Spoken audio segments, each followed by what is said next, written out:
President George Buchanan said he had listened, as no doubt all present had, with exceeding great pleasure to the testimony borne by President Joseph F. Smith. He felt that this was a time when they, as a people, could rejoice and be thankful unto God. This conference would be a memorable one, for when they thought of the many changes that had occurred, there was great reason for thanksgiving and giving praise to their Father in heaven, for his kindness and mercy unto them.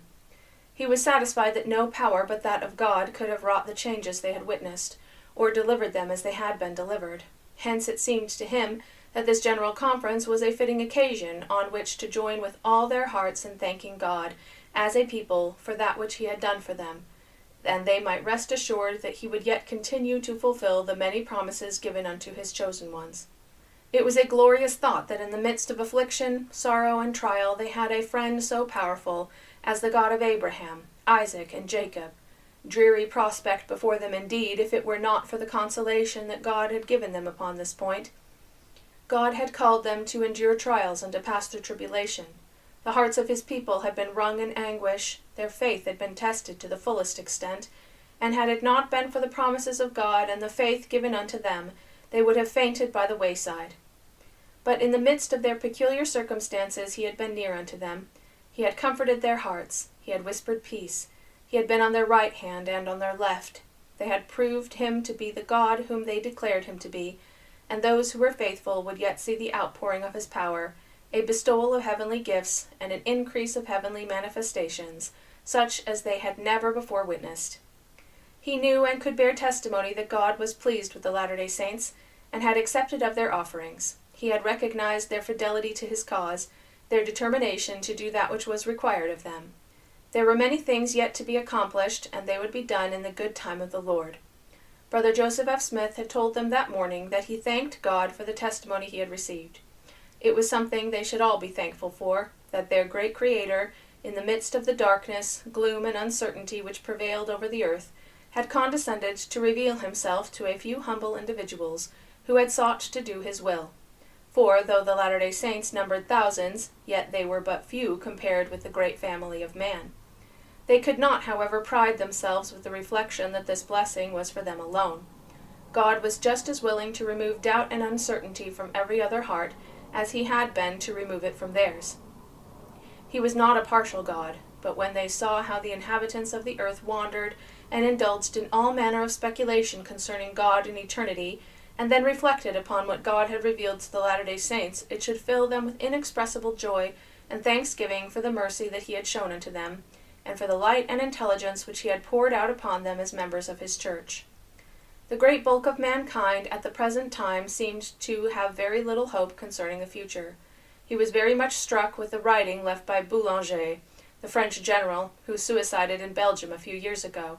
His closing words were that he went to nothingness, died without hope, looked upon himself as going to annihilation. That, at least, was the only interpretation that could be put upon his last expressions. What a future for a man to contemplate! A man in the image of God, full of the attributes, though perhaps underdeveloped, but still the attributes of deity. Only imagine that by blowing his brains out he thought to end his existence forever, and become a clod of the earth. This was not, however, an exceptional belief. It was too general in the world today. God had not left the Latter-day Saints to be a prey to these dreadful feelings, but had implanted within them principles which gave them correct ideas concerning the future, the object of their creation, the purpose of which our Father had in sending us here.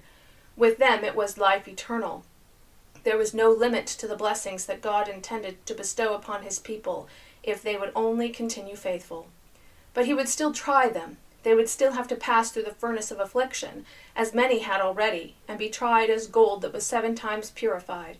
They would have to pass through the deep waters. Poverty, privations, and persecutions might yet be their lot. But if they endured these things, and remained faithful to the end, glory and blessings unlimited would be their share. He besought them to have unwavering confidence in God, and let their faith be strong. For by the exercise of faith they could accomplish wonders.